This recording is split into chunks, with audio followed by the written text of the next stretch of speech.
Naysila Mirdad memamerkan potret terbarunya bersama sang kekasih, Arvito Hutagalung, saat liburan di Bali.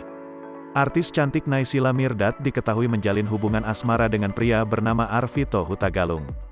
Setelah go public beberapa bulan lalu, Naysila Mirdad semakin berani mengumbar kemesraannya. Terkini, Naysila Mirdad dan Arvito Hutagalung sedang menikmati liburannya di Bali. Momen-momen romantis mereka juga diunggah melalui media sosial. Sontak, unggahan itu langsung jadi pusat perhatian netizen.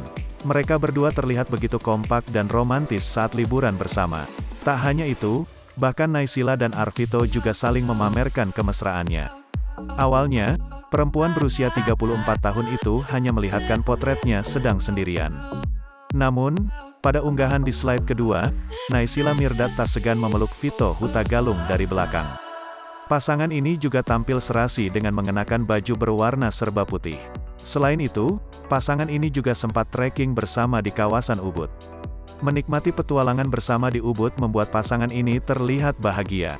Keduanya tampil kompak dan romantis.